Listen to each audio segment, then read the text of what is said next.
పల్నాడు గడ్డపై ఎర్రగా మెరిసే టమోటా ఇప్పుడు రైతు కళ్ళల్లో ఎర్రని కన్నీటి చరిత్రగా మారిందా? పండిస్తే పాపం, అమ్మితే శాపం అన్న పరిస్థితి ఎందుకు వచ్చింది? కిలో టమోటో ధర ₹1 పడిపోతే రైతు బతుకు ఎలా సాగుతోంది? ఎకరానికి లక్షల ఆశలు పెట్టుకుని సాగు చేసిన రైతుకు చివరికి దక్కింది నష్టమేనా? మార్కెట్లో రైతుకు ధర లేకపోతే వినియోగదారుడికి మాత్రం ఎందుకు తగ్గటం లేదు?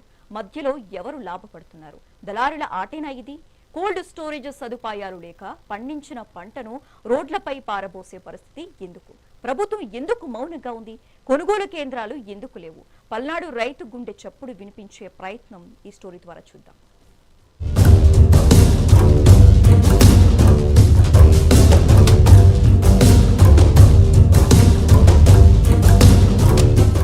పల్నాడు గడ్డపై పండించిన టమాటా ఇప్పుడు ఆ రైతు కంట రక్తాశ్రువులు కురిపిస్తోంది. అప్పులు తెచ్చి చెమటోడ్చి పండించిన పంట మార్కెట్లో కనీసం రవాణా ఖర్చులను కూడా రావట్లేకపోతోంది. ఎటు చూసినా కోతకు సిద్ధంగా ఉన్న ఎర్రని టమాటాలు కనిపిస్తున్నా ఆ రైతు ముఖంలో మాత్రం నవ్వు ఆవిరైపోయింది.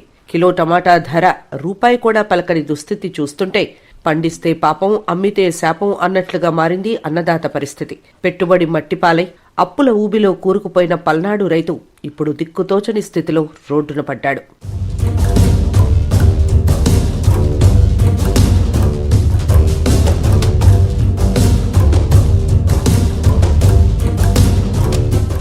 ఒక ఎకరం టమాటా సాగు చేయాలంటే విత్తనాలు, ఎరువులు, పురుగు మందుల నుండి కూలీల ఖర్చుల వరకు సుమారు ₹50,000 పైనే ఖర్చవుతోంది. ఈ పెట్టుబడి కోసం రైతులు వడ్డీలకు అప్పులు తెచ్చి మరీ సాగు చేశారు.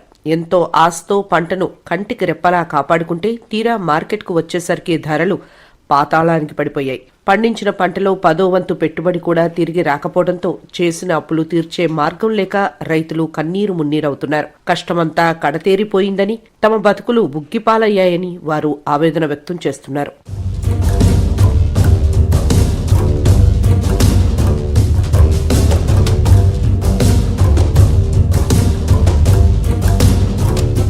₹30 కిలోల టమాటా బాక్సును మార్కెట్కు కేవలం ₹30కే అడుగుతున్నారంటే పరిస్థితి ఎంత దారుణంగా ఉందో అర్థం చేసుకోవచ్చు.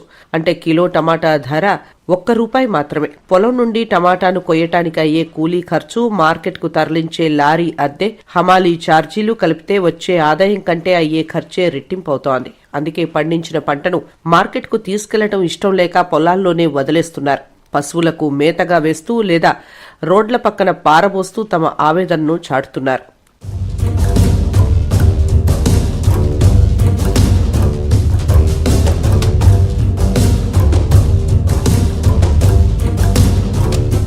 ఒకవైపు రైతుకు రూపాయి కూడా దక్కడం లేదు, కానీ వినియోగదారుడికి మాత్రం ధరలు ఎందుకు తగ్గడం లేదనేది ఇప్పుడు పెద్ద ప్రశ్న. మార్కెట్ యార్డులో వ్యాపారుల సిండికేట్ వల్ల రైతు నిలువునా మునిగిపోతున్నాడనే విమర్శలు బలంగా వినిపిస్తున్నాయి. గిట్టుబాటు ధర కల్పించడంలో అధికార యంత్రాంగం పూర్తిగా విఫలమైందనేది సుస్పష్టం. జిల్లాలో కనీసం కోల్డ్ స్టోరేజ్ సదుపాయాలు లేకపోవడం వల్ల టమాటాల తర్వాత పాడయ్యే పంటను నిల్వ చేసుకోలేక రైతులు దళారుల చేతిలో బలవుతున్నారు. ప్రభుత్వం జోక్యం చేసుకుని కొనుగోలు కేంద్రాలు ఏర్పాటు చేయకపోవడం వారి పాలిట శాపంగా మారింది.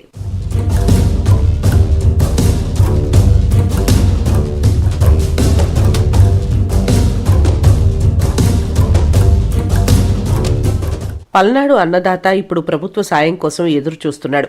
ఇప్పటికే అప్పుల భారంతో కూరుకుపోతున్న తమను ఆదుకోకపోతే వచ్చే ఏడాది సాగు దూరమవ్వడమే కాకుండా ఆత్మహత్యలే శరణ్యమని హెచ్చరిస్తున్నారు.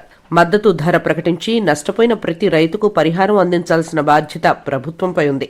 మరి ఇప్పటికైనా అధికారులు ఏసీ గదుల నుండి బయటకు వచ్చి క్షేత్రస్థాయిలో రైతుల గోడు వింటారో లేదో వేచి చూడాలి. అన్నదాత సుఖీ భవ అని సూక్తి మాటలకే పరిమితం కాకుండా చేతల్లో చూపాల్సిన సమయం ఇది.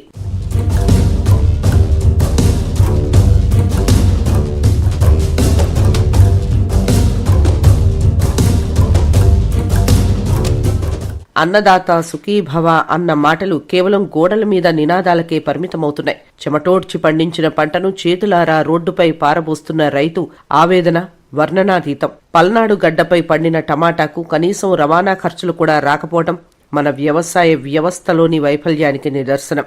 రైతు కన్నీరు పెట్టిన చోట రాజ్యం బాగుండదు అనే నిజాన్ని పాలకులు ఇప్పటికైనా గుర్తించాలని రైతులు కోరుతున్నారు. నా పేరు వెంకటేష్, మాది బోడసింహనవరిపాలెం, ఈపూర్ మండలం. పల్నాడు డిస్టిక్. నేను గత 2 సంవత్సరాలుగా టమాటా తోట వేస్తున్నానండి. నాకు ఎకరానికి వచ్చి 40,000 రూపాయలు ఖర్చు అవుతుంది. ఇప్పుడు నేను ఈ సంవత్సరం 6 ఎకరం పొలం వేసానండి. నాకు 20,000 రూపాయలు, అప్రాక్సిమేట్లీ 20,000 రూపాయలు ఖర్చు అయింది. నేను గత 20 రోజులు బట్టి టమాటా పోయటం ఆపేశానండి. కూల్ రేటు తట్టుకోలేక టమాటానేమో కేజీ రూపాయి పలుకుతుంది. ఈ కూల్ రేట్లు తట్టుకోలేక సగం ఆపేశానండి.